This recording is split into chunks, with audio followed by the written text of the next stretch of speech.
So hey my YouTubers and everyone in the world, today is March the 12th. The time is now 4:29 p.m. Today was a beautiful Tuesday all day, guys. But moving forward, today we're going to be talking about the people that are most likely to cheat in a relationship, and this goes both for men and women. But before we get started, if you're new to my channel, make sure to hit that subscribe button down below and that notification bell so you can see more of me. Now, the first person that's most likely to cheat in a relationship is a person who is a narcissist, like a person who is overly self-involved, a person who definitely looks for compliments from elsewhere instead of complimenting thyself, and a person who is just very selfish and just all about themselves. Now, the second type of person that is most likely to cheat in a relationship is an insecure person. Of course, a person who is not completely comfortable with who they are, someone who second guesses everything that they do, and they need approval from other people to feel good about themselves.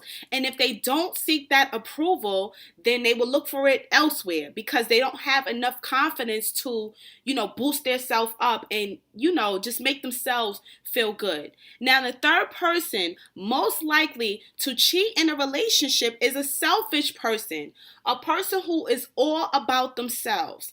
Honestly speaking, and I see this quite often in relationships, like there are selfish people that's out here in this world in these relationships. And a lot of times when you're dealing with someone who is selfish, they do not care about how they make other people feel. So even if they, do something that they know for sure is wrong, at the end of the day, they will still do it to, satisfy their own gratification. It's not about anyone else. It's just about them. So be cautious of that type of person as well. Now, the fourth person most likely to cheat in a relationship is a person who has a lot of family history with cheating, and when they actually talk to you about it, they're like, oh, well, things happen. So depending on how they respond to family members and other people that they know that have cheated, if they're completely okay with that, then that just goes to show that they would do it themselves because this is their attitude towards that type of situation. Now, the fifth type of person who is most likely to cheat in a relationship is a person who depends on other people. I feel like if you're in a relationship with someone who is constantly dependent on you and you stop giving them that attention that you was giving them because other things may be going on in both of y'all lives together, then this type of person is going to look for that same dependency in someone else outside of the relationship. And in return, that can turn into some type of cheating in some form. So you have to be extremely cautious of that type of person as well. Now, the sixth type of person that is most likely to cheat in a relationship is someone who fears emotional intimacy.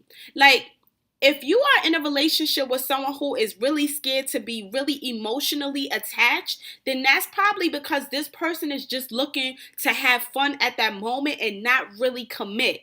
And then once they have that fun with you and that fun is done and it's said and it's over with, then 9 out of 10, they're going to look for that same type of fun in someone else because they don't want to emotionally get attached to you, so that it's easier to walk away when the time is right for them. So be cautious of that type of person. Now, the seventh person most likely to cheat in a relationship is a person who does not have a lot of friends and does not have a lot of family.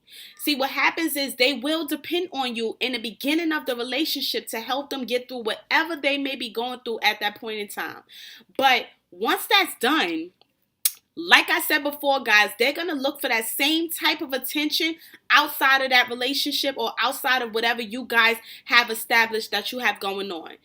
I mean, honestly speaking, they're just looking for someone to fill that moment up, with some type of love, even if it's for a half an hour or 45 minutes or an hour. But once they get what they need from that person and from you, it's bouncing to the next person because this is what they do. Now, the eighth person most likely to cheat in a relationship is a person who has a completely separate social life. And this is something that I feel is a fact. When you are in a relationship, it's okay for you to have your friends and your mate have their friends. But if your mate has never, introduced you to her friends or his friends, you have to ask yourself, why is that? Why is this person that I love, that I'm in a relationship with, so secretive when it comes to their friends?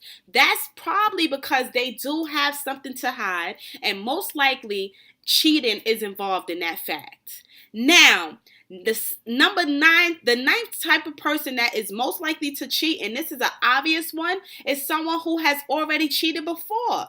If you are in a relationship with someone and they express to you how they've cheated on their past partners, then you have to ask yourself, what makes me think that this person won't do this to me? And I'm not saying everyone will cheat again because they cheated before. Some people make mistakes, they live and they learn. But if they have a repeated history of cheating on every partner that they've been with, this is clearly how this person is. And being with you is not going to be any different. So I hope that you guys love the tips that I gave you guys for today, so you know for sure who that person is that you're dealing with and how they are. Just pay attention to the signs of things, because it's always signs that it's always a red flag. We just got to pay attention. But like I always say, guys, like, comment, subscribe, and share. And of course, visit my website at shoploveronline.com. Until next time, guys, peace.